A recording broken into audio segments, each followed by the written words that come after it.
నేనండి మీ వదినమ్మను. New year స్పెషల్స్‌లో భాగంగా ఈరోజు రవ్వతో కేక్‌ని చూయించబోతున్నాను. దీనికోసం పొయ్యి మీద ఒక గిన్నెని మీడియం ఫ్లేమ్‌లో అంటే పొయ్యి మీద గిన్నెని మీడియం ఫ్లేమ్‌లో ఉంచి, ఒక స్టాండ్‌ని పెట్టి, మూత పెట్టి ఏమైనా హోల్స్ ఉంటే ఏదైనా పేపర్‌తో క్లోజ్ చేసుకొని 10 నిమిషాల పాటు ప్రీ హీట్ చేసుకోవాలి బౌల్‌ని.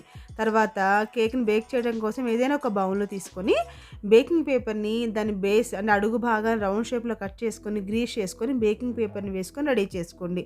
ఒకవేళ బేకింగ్ పేపర్ గనుక లేనట్లయితే ఆయిల్ రాసి ఒక టేబుల్ స్పూన్ అంత మైదాని వేసి డస్ట్ చేసుకొని రెడీగా పెట్టుకోండి బౌల్‌ని. ఇలా గ్రీస్ చేసి పక్కన ఉంచుకుంటున్నాను. తర్వాత ఒక కప్పు సూజీతో ఇప్పుడు నేను కేకుని చేస్తున్నానండి. ఈ సూజీని అంటే ఒక కప్పు రవ్వని కాస్త బ్లెండ్ చేసుకోండి. ఒక కప్పు సూజీకి హాఫ్ కప్పు పంచదార, హాఫ్ కప్పు పాలు, హాఫ్ కప్పు పెరుగు, పావు కప్పు నెయ్యండి. పావు కప్పు నెయ్యిని తీసుకున్నాను. నెయ్యి ప్లేస్‌లో బటర్‌నైనా తీసుకోవచ్చు, సన్‌ఫ్లవర్ ఆయిల్ అయినా తీసుకోవచ్చు. పావు కప్పు నెయ్యికి హాఫ్ కప్పు పెరుగుని వేసి ఉండలు లేకుండా మంచిగా కలిసే విధంగా కలుపుకోవాలి. ఇక్కడ నేను కరిగించకుండా తీసుకోవడం వల్ల నెయ్యి కలపడానికి నాకు చాలా టైం పట్టిందండి. మీరు మెల్ట్ చేసి నెయ్యిని తీసుకోండి. అప్పుడు మీకు ఈజీ అవుతుంది.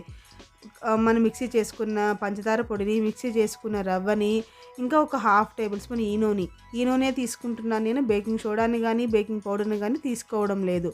ఇప్పుడు ఒక టేబుల్ స్పూన్ వరకు వెనిలా ఎసెన్స్‌ని కూడా వేసి, ఈ మొత్తాన్ని ఒకే డైరెక్షన్‌లో నెమ్మదిగా మొత్తం బాగా కలిసే విధంగా కలుపుకోవాలి. ఇది కలుపుతూ ఉంటే కాస్త గట్టి పడుతుందండి. గట్టి పడుతుంది అన్న స్టేజ్ నుంచి ఒక కప్పు పాలను తీసుకున్నాం కదా! ఆ పాలని half cup పాలండి.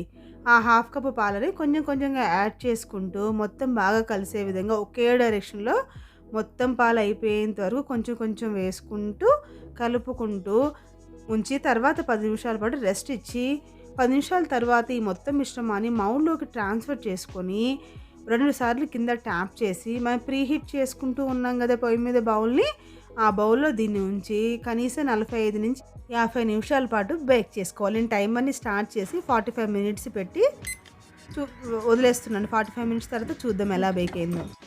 Ready 0, 1 okay. Open చేసినాను చూడండి. చూసారా కలర్ తెలుస్తూనే ఉంది మనకి. పర్ఫెక్ట్‌గా బేక్ అయిందండి. ఎటువంటి తడి లేకుండా.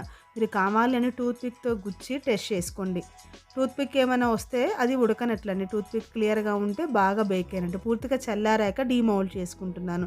ఇలా ముందుగా సైడ్స్‌ని లూజ్ చేసుకొని తర్వాత రివర్స్‌లో బౌల్ ఇస్తే మనకు పర్ఫెక్ట్‌గా వస్తుందండి. చూసారా ఎంత బాగా బేక్ అయిందో. కట్ చేసి చూపిస్తాను చూడండి. ఎంత స్పంజీగా, ఇంత పచ్చిదనం లేకుండా చాలా టేస్టీగా ఉందండి. మీరు ఈ న్యూ ఇయర్‌కి మీ ఇంట్లో మీరు ట్రై చేసి మీకు ఎలా కుదిరిందో నాకు కామెంట్ చేయడం అస్సలు మర్చిపోకండి.